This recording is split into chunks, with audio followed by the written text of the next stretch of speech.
The Witcher Blood Origin could have been a thrilling tale about the creation of the first Witcher, a refreshing exploration of elven culture, and a mind-blowing spectacle of what the end of the world and the creation of a new one looks like. But it wasn't. It was more like someone's bad attempt at a Dungeons and Dragons campaign, which reminds me a lot of Willow, which makes me... Oh god, the shakes are starting again. Blood Origin starts out so wrong, it can't even get the camera settings right, and they accidentally filmed this unusually dark and fiery battle scene upside down for way too long. Imagine hanging upside down on a broken roller coaster. You can feel the blood slowly piling up in your head, and a mix of boredom and dread spreading over you as you wonder whether you are about to die. After hanging there for a few minutes, you just want it all to be over with. And that's the way these people chose to open their show, like a broken down theme park ride. When things finally turn up, we see our old friend Jaskier, and he's caught in the middle of a battle running around screaming. Then right as Jaskier is about to get his head sliced in half, the world and everything in it literally stops. He asks, "Oh, what do we do in situations like this?" And he concludes that we go back to basics.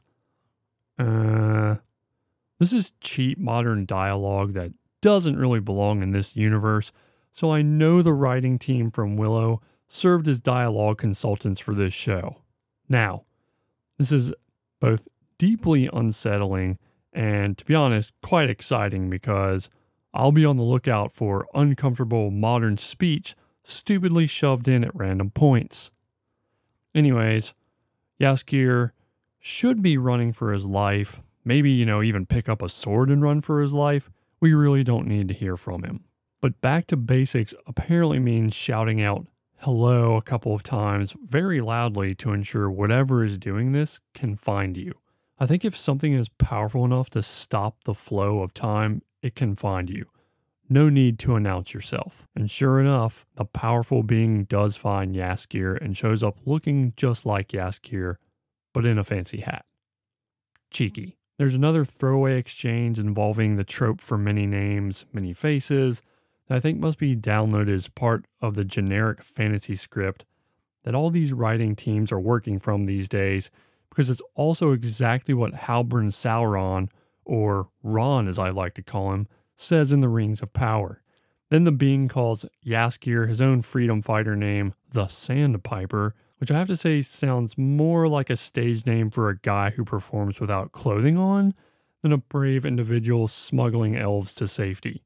Maybe he boinks them in the tunnels. I don't know. I haven't seen season 2 of The Witcher. To be honest, it looks pretty mid. Then the show throws everything it's got at us, including too much blue filter. A 90s celebrity appears in Stonehenge to summarize the show and give us absolutely no reason to watch further, which I take as fair warning from the show itself. Hey, if you're going to watch the rest of this garbage, that's on you. We already told you what was going to happen. So I grab my best seasonal IPA and take their bet. I'd usually prefer a nice coffee, but being half numb to the world is usually the best way to get through these modern fantasy shows. Basically, this magical creature wants Jaskier to record an epic song about a long-forgotten group of 7 outcasts.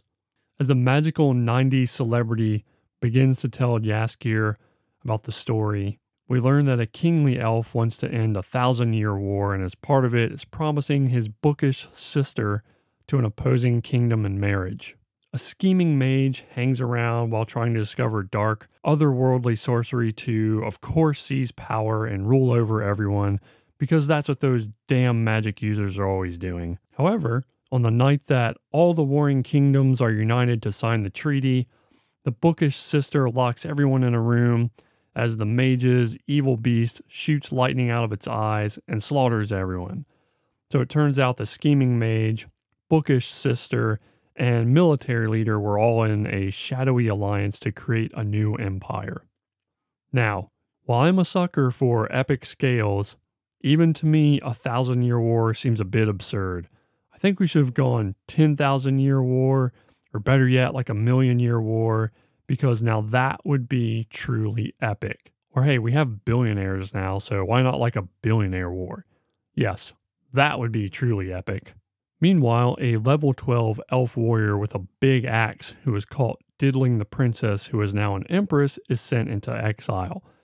While sleeping off a tough night in a cell, he is introduced to a level 10 rogue bard who is also thrown in the cell for easily thrashing some drunken elves in a tavern, but if I'm being honest here, it was likely her awful singing that upset the local drunks and got her jailed. We'll talk more about that later. The two have a scuffle and the elf warrior's freedom is bought, while the rogue bard successfully rolls a stealth check to slink out of the jail cell. Her sister shows up to tell her she has to return to the clan to help them navigate the changing world, and then we are told the show's entire story as a prophecy from a young villager. This is now the second time this show has summarized itself for me and has blatantly told me to stop watching. It's really impressive. It's a staring contest at this point. We will keep telling you this is a terrible show and you shouldn't watch it, but here you are, still watching the show. I won't give up Blood Origin. I'm going to watch this show to the bitter end and see just how bad it really is. Her sister is slain by an archer, we weep profusely, and then she teams up with the level 12 elf warrior to effortlessly destroy a bunch of hired killers. This is a bit puzzling since she is some badass freedom fighter who effortlessly slaughters a bunch of seasoned killers with her daggers, but literally last evening a few town guards could just capture her and imprison her. And here is one of the most annoying things about this show. The Witcher Blood Origin goes out of its way to tell you this is an unforgiving world and elves have really dirty mouths and do things like boink each other. But when it comes to fighting, the heroes never get even a scratch on them. They might get someone else's blood on them, but they're never really in any danger despite this show going out of its way to show me how ruthless and unforgiving this world is. If you're trying to write a knockoff Game of Thrones in a post-Game of Thrones epic, you should realize that one of the more compelling aspects of Game of Thrones was that the world was dangerous and characters could get maimed or even killed. Anyways, I like where this is going because it means not only will the writers not respect existing lore, but they won't even bother to think about the internal workings of their own ridiculous fanfiction world. So this is undoubtedly going to get worse. Strap in, folks. Next, we return to the big city and are treated to some steamy machinations between the military master and the mage. I mean, they're literally scheming in a public bath. Now, it might be a great place for brainstorming your diabolical plans, but I think it's less helpful to your long-term success if, the public at large and all your enemies are also immediately aware of your plans and next steps. Right, so they discuss their plans for crushing the resistance, some merchants, and our pesky adventuring party openly in the public bath. Normally the resistance has spies here, or at least those pesky merchants should have a few eyes and ears here. But there are no spies here, so today these two gents are just free to wash their old balls and plot murder and destruction. If I was the military master guy, I'd be watching the mage's fingers. Who knows what kind of spell he could be stirring up? And I'd ask him to do his magic just to tell me how much pee was in the pool. Come on, we all want to know this. We jump to the palace where the Empress realizes she needs to be more than just a puppet, and we are introduced to another mage, Syndril, who is the real magical genius behind these monoliths that might potentially allow for travel between worlds. He is imprisoned in a magical cell that prevents him from using magic. We jump back to the D&D duo as they trek across Iceland to find Cian, a legendary blade master from Ghost Clan. I mean, my god, these clan names are awful. We get a fight scene that I've just seen too many times. The legendary sword master playfully swats away these epic warriors who make faces of strife with no possibility that anyone will die or get injured. There's no reason to believe that martial arts should exist in this world. It's almost like someone just wanted a meme of Michelle Yeoh added here. Well, we've got this martial arts actress from Crouching Tiger, Hidden Dragon, so just drag and drop her file into this environment to see it do martial arts moves in the Witcher universe. Anyways, unsurprisingly, They pass the master's test. She agrees to join them because she can also get her ancient sword back. And for some reason, they burn this tent down in the middle of nowhere and walk off like it was the set of a 90s action movie. As I throw another drink back for The Witcher Blood Origin, I'm wondering if this is going to be a retelling of Bad Boys, but like remixed as a D&D campaign. I feel something strange in my chest. Is it hope? Or are the shakes about to start again? Next, we start off with the best line of the entire series, and one no doubt that the critics and fans screamed at their TVs and laptops as they were watching the show. Do yourself a favor and duck the ducking duck off. I'll do what the writers of The Witcher Blood Origin won't. I will give credit where credit is due. I did genuinely enjoy the dwarf, much like I enjoyed Durin in the Rings of Power. So I guess when these were coming out, it was the year of the dwarf. The dwarf bashes in a bunch of elves with her hammer, Gwen, named after her fellow bearded dwarf lover who was captured, ruthlessly abused, and eventually murdered by elves. She's empty on the inside and just wants to kill more elves on the way to her own demise. So naturally, she's the spirit animal of all of us who watch this show. We return to the three outcasts again on their generic epic adventure, which has some great footage of Iceland that was airdropped over from the Rings of Power. They realize they need to hire an army of sellswords to take on the combined might of three kingdoms and decide to rob a bank to do this. They find one in short order in some backwater village, which I'm not sure is going to have enough money to really hire enough mercenaries to take on the... Hold on, let me just double check this. Yeah, the combined might of three empires. I mean, really, this looks like a small bank, so even if there is money in there, it can't be a lot.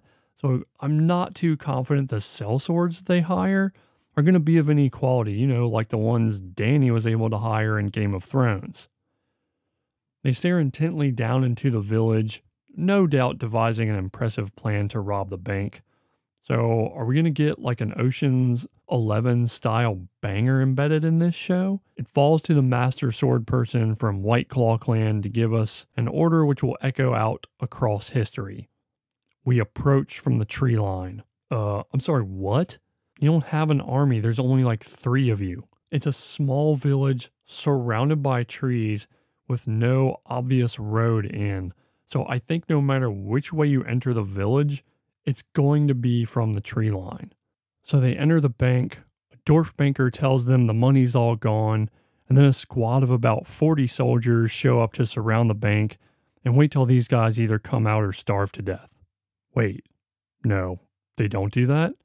They charge in 2 to 3 at a time, conveniently allowing the adventure party to hack them to bits.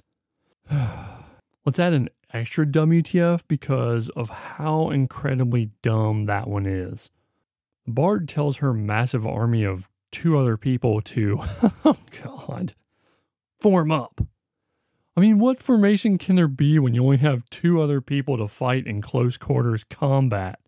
The dwarf NPC file that they use must have been corrupted because he suddenly spouts some lines from GTA and tells them all to, and I quote here, die slow, as he slams the door shut on his escape hatch. Our party should have died here since the soldiers finally decide to try and smoke them out, but they slash open the heavy iron door latches and presumably go goblin mode, jump into a Ferrari, run people over in the street, shoot a helicopter out of midair with an RPG, then RPG all the police cars. Damn, it feels good to be a gangster. That's what happens more or less, and they wind up in a forest. Oh yeah, and the Blade Mistress from Ghost Crouching Dragon Hidden Tiger Clan gets stabbed or shot with an arrow, who cares? And one of the worst character introductions ever, we meet Callan, who is known as, oh my God, I mean, I just almost can't even say this. His name is Brother Death. The name Brother Death perfectly encapsulates the level of creativity of this writing team and exactly what I would expect from a first-time dungeon master. Anyways, Brother Death was interesting on someone's notepad, but is just boring and nonsensical in the show. He was a mercenary tracking the trio, but also a legendary fighter who has sworn off fighting only to swear to fight to the death and slaughter again literally the first time he's asked about it. Why does he want to return to killing? We never find out, but if your face looks like it was chewed on by a pack of starving hounds, you'd probably be angry enough at the world to go on a murderous rampage with some strangers from the Grand Theft Auto universe as well.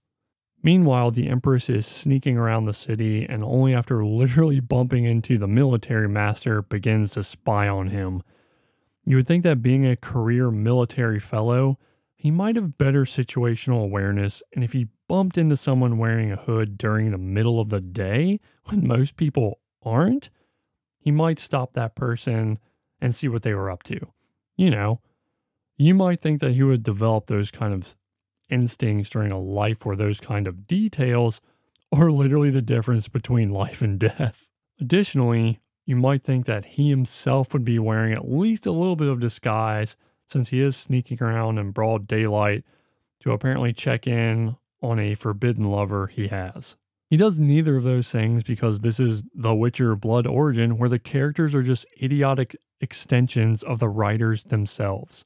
At this point, I can safely say the writers are people who just wanted to collect a paycheck to pay rent and go to trendy food trucks and who don't care in even the slightest that they were gifted an incredible opportunity to bring a deep and unique world to life. Even more shocking than the princess discovering this guy in his little love abode by chance is that a powerful scheming mage has absolutely no clue that his co-conspirators are also conspiring with each other to overthrow him.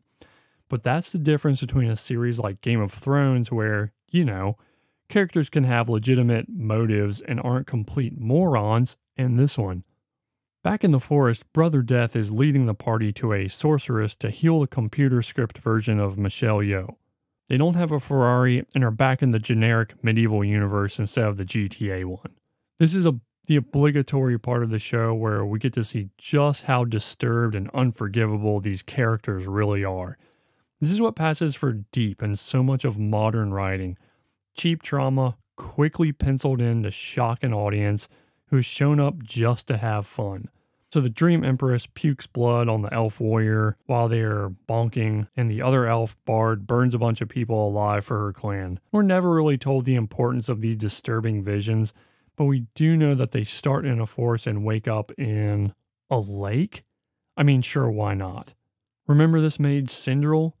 I should just call him a level 6 mage, but he's kind of like maybe also a level 99 mage. Anyways, last time we saw him, he was in this cell specifically designed to prevent him from using magic. Well, now he's just magically out in the middle of the forest and just ready to meet these adventurers in their time of need. I know this series was cut from 4 to 6 episodes, but it's probably important to share with the audience how this guy, who is basically the singular key to cross-dimensional travel and the creation of the first Witcher, escaped a magically sealed prison, guards, and of course, one very powerful mage who would be very keen to ensure he never escapes.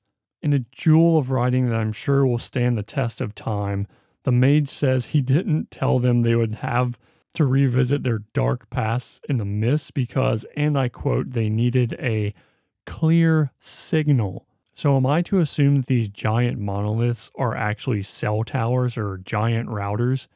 Does the world of Blood Origin have Wi-Fi? Why are we adding in advanced technological language? This is such a crazy Dungeons & Dragons campaign. What's the high-level mage doing? He's still on his quest to get incredibly powerful magic by talking to Siri, who is yet to be stuffed into an iPhone. It makes you wonder if at some point this was actually a series about how the first iPhone was created, but was then repurposed to a Witcher show. There's a fairly regular reference to some comets traversing the sky, so at some point, I was wondering if this is going to be a crossover collab with Rings of Power, which if that was able to happen, I think there would have been an actual convergence of worlds in both the Witcher universe, the Rings of Power, Willow, Marvel Phase 4, and our world would all combine into one, and we would finally be able to deliver retribution to these terrible, terrible TV shows, Mad Max style. Next, we have one of my favorite parts of the entire show. We jump back to the palace where we encounter a canonically important mage whose name I refuse to tarnish with a mention. This mage finds the high-level mage's secret book buried under a creaky floorboard. That's right. The sorcerer's key to ultimate power is hiding under a squeaky floorboard in his study. He doesn't have any magical traps around it. He's got no magical locks protecting it, no demon guarding it. It's all but shoved under his bed, or to be honest, might as well be sitting on his desk, open to the exact page where people need to look to get to this secret dimension. Same thing for entering his quarters. Imagine a mage with absolutely no wards or supernatural guards to prevent people from entering his room. I mean, this particular mage even has a demon from another plane that shoots lightning out of its eyes, but it's literally just wandering the palace. You'd have thought he might at least park that thing outside his study for a few hours of the day, just to protect all his evil plotting. In Rings of Power, characters just basically glitched around and didn't really do anything, but in Blood Origin, characters do the dumbest possible thing in any given situation. So that sends about 10 people to conquer a new world and harvest its resources. Okay. The fact that the soldiers and the head of the military go willingly into this portal that this guy who is clearly not trustworthy just opened is peak Blood Origin. So they should have at least had the apprentice guarded and made it clear to the mage that if he does anything crazy to betray him, they will kill the apprentice. Or better yet, they could have taken the second best mage or the third best mage along, to at least buy his fellow soldiers a bit more time to stab the high-level mage if he does decide to betray them. Hell, most wizards I know are the schemy type, and if promised an opportunity to take out the evil wizard in front of them, would gladly sign on to a mission with that kind of potential. But of course they don't consider any of these possibilities because the writers for this show are utter morons. Before going to the city, the party decides that in order to kill the level 99 mage's monster, they must merge a beast from another world with one of their own, and it turns out to be the level 12 elf warrior. When I see the level 12 elf warrior convulse as the monster blood pumps into him, I can only imagine this is a metaphor for corrupting a great story with literally monstrous fluids from an abomination from a completely different universe. And that, my dear friends, is how the first Witcher is kind of created a long time before the lore has them. But this series does have The Witcher in the title, so they had to figure out how to cram a reference in there, or they couldn't use the rights to this show for clickbait. Anyways, back to the story. The Blade Master meme of Michelle Yeoh fakes turning in the level 12 elf warrior to get disguises and a few sellswords to smuggle themselves into the city. And then the stupidity of this show just really becomes next level. I mean, it's truly impressive.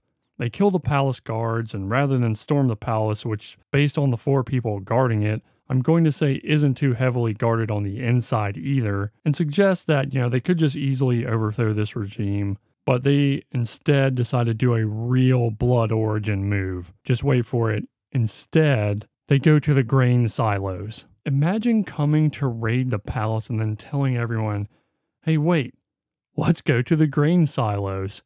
People were seen fleeing the streets after the few palace guards were slain, but now the entire city is gathered to see the group of exiles.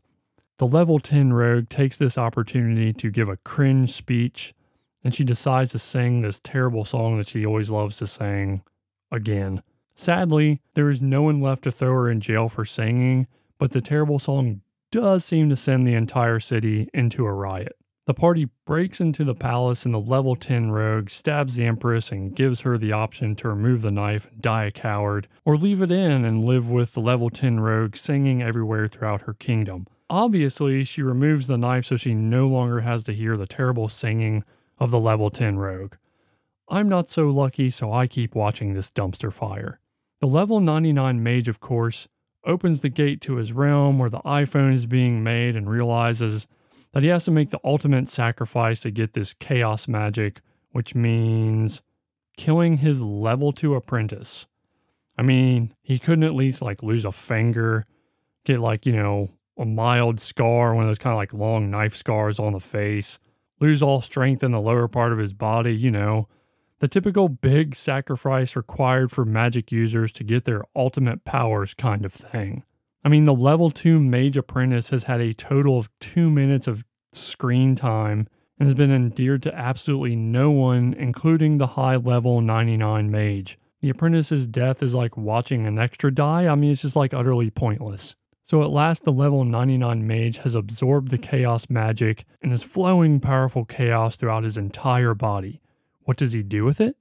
He casts a level 1 fire sphere for fun and like a level 2 fire blast to deal with his foes. You would think absorbing the most potent magic around will give you some pretty incredible powers, but you would be wrong. The special effects budget only permitted fire effects from Adobe stock. The other mage, Syndril, throws like 3 magic missile 1 spells at the master mage, and it's enough to stun him, so this other mage can then bind the high level master mage together with this giant monolith.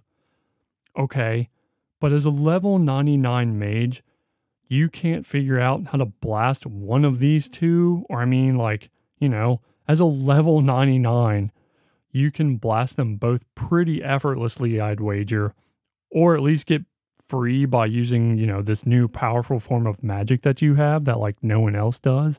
But he never even puts up a struggle. I don't think I've ever seen this before. He's a villain that literally doesn't fight back. He just wiggles in place. It's like they robbed his character of a saving throw. It's truly astonishing to behold that almost no part of this show was done even remotely right. Anyways, we quickly jump over to the level 12 elf warrior who is like the first Witcher. He turns into this unthinking killer that pulses magic, but the sweet song of the Black Rose, sung by the level 10 rogue, soothes his nerves but angers everyone who has to listen to it while watching this show. He kills the giant praying mantis with laser eyes and then is killed by the level 10 rogue, but not before uttering more cliches like, "I will wait for you," which is so cringe. She probably killed him just to end this show for everyone for once and for all. Finally, the young mage genius crushes the giant pillar, which busts its nut so hard up in the sky that it rips all of space and time to shreds, and all these worlds collide. But somehow the level 10 rogue survives and tortures us with another song to close out this abomination of a show. Just kidding. It drags on and we finally learn that the Sandpiper is supposed to sing this song so that people will find strength from their ancestors and the great change to come. Then the level 10 bard sings again, and then Dandelion sings the Song of the Seven. Alright, now that you know all the stupid stuff that happened in this show, let's talk about Blood Origin's deeper failings. I'm starting with where things ended, which is the singing. Blood Origin is strangely in love with its own terrible music, which is closer to bad pirate shanties than stirring poems that will foment revolution. They are constantly stopping everything to sing this one horrible banshee screech. If there's one positive to all of this, consider the fact that there is very likely to be a universe where this entire show is a musical pirate shanty. Be thankful you didn't wake up in that reality.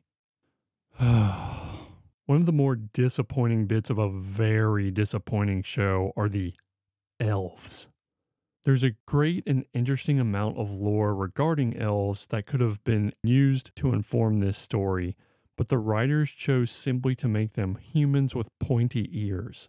There are all these clans with animal names: Dog Clan, Raven Clan, Serpent Clan, and then a random one called Ghost Clan, and my personal favorite, White Claw Clan and Happy Dad Clan. And there seems to be no real distinguishing characteristics between any of them on any level. Absolutely nowhere in the Witcher universe does Sapkowski settle for something as uninventive as Dog Clan. It's the kind of uninventiveness that enrages me so much it makes my brain melt, even with drinking to soothe my nerves and get through this abomination.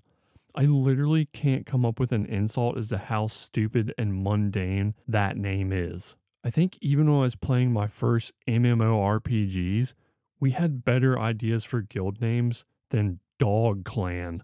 Just like the humans with pointy ears and generic clan names, most of the characters are totally generic and forgettable, which is why for the most part I just referred to them as their classes and levels. I mean, seriously, you spend more time giving your character personality during any D&D outing than the people who are supposed to write and create for a living did for an entire 4 hours of content funded by a major corporation. Magic is truly an afterthought in this series, even though it plays important parts in the story and the Witcher universe.